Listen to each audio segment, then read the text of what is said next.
नमस्कार दोस्तों, फिर से स्वागत है आपका आपके ही चैनल आपके ही यूट्यूब परिवार में। आज वापस बड़ी इलायची की चर्चा करेंगे क्योंकि बड़ी इलायची के ऊपर ये बोल सकते हैं कि मंदी का जो है बोलबाला चल रहा है। मतलब कि यूँ समझ लीजिए कि बहुत लंबे अरसे से जो मंदी चाहते थे उनका जो है मन जो है बहुत खुश हो रहा होगा इसके अंदर, कि उनको ऐसा लग रहा होगा कि बस अब ये मंदी में ही जाएगी और मंदी में ही रहेगी। क्योंकि उनके दिमाग दिमाग की बात शुरू से यही थी, आज भी उनका दिमाग यही है।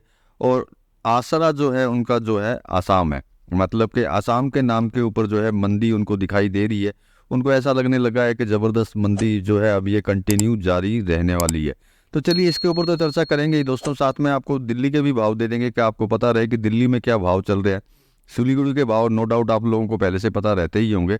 तो दिल्ली के भाव कुछ दिनों तक मैं आपको देता रहूँगा, जिससे कि आप एक अंदाज़ा लगा सकें कि कौन सी मंडी में किस तरीके से चल रहा है और कहाँ जानबूझ करके गिराया जा रहा है, कहाँ मंदी पसंद गिरा रहे हैं या फिर कोई माल लेने के लिए गिरा रहा है। तो उससे क्या है कि आपको एक अंदाज़ा लगता रहेगा कि कहाँ क्या सिचुएशन चल रही है। तो चलिए दोस्तों, इन सभी चीज़ों के ऊपर चर्चा करेंगे। लेकिन चैनल पर नए हैं तो वीडियो को लाइक और चैनल को सब्सक्राइब जरूर कर लीजिएगा। लगता हो वीडियो शेयर के लायक है तो शेयर करना बिल्कुल भी मत भूलिएगा। तो देखिए, प्रेजेंट टाइम का जो समय, आप ये सोच सकते हैं कि मंदी वालों का समय है और मंदी वाले जो है बहुत खुश हैं और वो तो यही चाहेंगे कि ये और गिरे और गिरे और गिरे। लेकिन उनको ये नहीं पता है कि जहाँ जिस भी रीजन से, जैसे मान लीजिएगा आज गुवाहाटी की बात करते हैं या फिर सिलीगुड़ी की बात करते हैं, वो रेट गिरा रहे हैं तो उनका कारण कुछ और है। और जहाँ पे ये ज़्यादा गिराया जा रहा है वहाँ का कारण कुछ और है। ये बात आप अच्छी तरह समझ सकते हैं। तो क्या है कारण सबसे बड़ा, अगर घुमा फिरा करके कोई बात देखें तो मंदी वाले इस दौर का जो है आनंद ले रहे हैं। मतलब कि यूँ समझ सकते हैं कि मंदी चाहने वाले जो लोग हैं उनको एक ज़बरदस्त मौका जो है परमात्मा ने दिया है और उसी मौके का जो है पूरा का पूरा आनंद लेते हुए चल रहे हैं। लेकिन सबसे बड़ी बात यह है कि क्या आनंद ये परमानेंटली लेते रहेंगे या चलती ही रहेगी मंदी। तो देखिए, ऐसा नहीं है। कल के वीडियो में भी मैंने आपको बताया था, सबसे बड़ा आसरा जो है वो है आसाम। आसाम के आसरे को लेकर के, मतलब आसाम को पकड़ करके चल रहे हैं। उनको ऐसा लग रहा है कि आसाम का माल आने से जो है ज़बरदस्त मंदी आ जाएगी या फिर माल जो है ज़बरदस्त आ जाएगा। तो इसके बारे में देखिए, मैंने आपको पहले भी बोला था, आसाम का इतना माल नहीं है कि कोई 6 महीने साल भर चलने वाला माल यहाँ आसाम से निकलता हो, मतलब उत्तर पूर्व भारत से निकलता हो। तो इतना माल यहाँ से नहीं निकलता है। तो मान लेते हैं कि उनको अगर आनंद मिल रहा है तो आनंद बहुत ज़्यादा लंबे समय का नहीं है।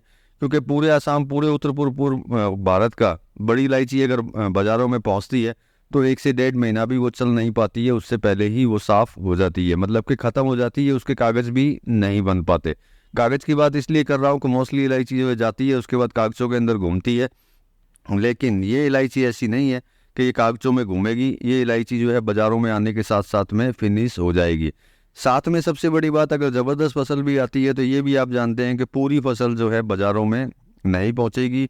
कुछ फसल, कुछ स्टॉक जो है स्टॉकर्स रख लेंगे, कुछ माल जो है किसान रख लेंगे। तो मतलब कि जितनी भी क्वांटिटी हो, माल जो है बाज़ारों के अंदर जो है कम ही पहुँचने वाला है, ज़्यादा माल जो है नहीं पहुँचने वाला। नेपाल की कंडीशन की अभी बात नहीं करेंगे क्योंकि प्रेजेंट टाइम की सिचुएशन ऐसी है कि सिर्फ आसाम की बात करें तो वो ज़्यादा बेहतर है। क्योंकि आसाम को ही लेकर के जो है पूरे भारतवर्ष के अंदर ये बोला जा रहा है कि आसाम का माल आने से सारी रेटें गिर जाएंगी। तो देखिए, आसाम की इलायची जो निकलती है उसका यूज अलग है और नेपाल की यूज अलग है, क्वालिटी अलग है, सब कुछ अलग है। इन चीज़ों के बारे में आपको भी अच्छी तरह पता होगा कि किस तरह की क्वालिटी आसाम की होती है, मतलब उत्तर पूर्व भारत की होती है, और कैसी इलायची जो है नेपाल की होती है। तो मतलब कि यूज यूज को भी हम लोग अगर नहीं देखते हैं, कोई किंतु परंतु उसको लेकर के चलते हैं, तब भी अपने को कोई दिक्कत नहीं है। क्योंकि पूरा माल आने के बाद में भी लंबा समय ये नहीं चलने वाली। तो मतलब कि सबसे बड़ी बात है कि करेक्शन जो है कब तक और कब तक चलने वाले हैं। तो देखिए, ये लंबे समय के करेक्शन नहीं है। जब मैंने बोला कि आने वाली फसल जो आसाम की जो आ रही है, मतलब उत्तर पूर्व भारत की जो फसल आ रही है, उस फसल को आने में भी समय नहीं लगेगा और उस फसल को आने के बाद में जाने में भी जो है समय नहीं लगेगा। मतलब कि जल्दी ही जो है दोनों काम खत्म हो जाएंगे, इसका आना भी और इसका जाना भी। और जो मंदी वाले जो इतने खुश हो रहे हैं, एक समय है जैसे मान लीजिए कि सभी लोग अभी तेजी में आनंद ले रहे थे, तो अभी मंदी वालों का थोड़ा आनंद लेने का समय है। तो कुछ समय वो अगर आनंद लेते हैं तो कोई फ़र्क नहीं है, आपको घबराने की जरूरत नहीं है। क्योंकि ये जो चीज़ है अपने आप ही अपनी जगह के ऊपर चलनी चालू हो जाएगी। बस इंतज़ार और धैर्य आपको रखना पड़ेगा। तो चलिए, अब आपको दिल्ली के भाव दे देते हैं कि दिल्ली में क्या भाव चले हैं दिल्ली के ही हिसाब से। तो दिल्ली के हिसाब से झुंडी वाले की अगर बात करें तो 1450 रुपये गया है, और मीडियम की बात करें तो 1480 गया है, और बेस्ट माल की अगर बात करते हैं तो 1950 से 2050 के बीच में गया है। तो इस चीज़ से भी आप अंदाज़ा लगा सकते हैं कि दिल्ली में जो है क्या भाव चल रहे हैं, कौन से माल की क्या रेट है। झुंडी वाले माल के बारे में भी जानते होंगे, मीडियम माल कौन सा होता है वो भी जानते होंगे, और बेस्ट माल कौन सा होता है वो भी आप जानते होंगे। तो इस चीज़ से आपको ये तो अंदाज़ा लग चुका है कि दिल्ली में इतनी ज़बरदस्त गिरावट जो है प्रेजेंट टाइम में देखी नहीं जा रही। आगे का मैं कुछ बोल नहीं सकता, लेकिन आज की अगर बात करें तो दिल्ली में गिरावट नहीं है। अब दिल्ली में इतनी ज़्यादा गिरावट नहीं है, तो बाकी मंडियों की अगर आप बात करते हैं या सोचते हैं तो आपको खुद को पता चल जाएगा कि कहाँ सही गिरावट है और कहाँ पे गलत गिरावट है। क्योंकि यही चीज़ें अगर आप थोड़ा बहुत ध्यान रखेंगे तो आप थोड़े डरेंगे कम, पैनिक कम होंगे, और आपको जो चीज़ समझने में आपको जो है बहुत ज़्यादा आसानी रहेगी।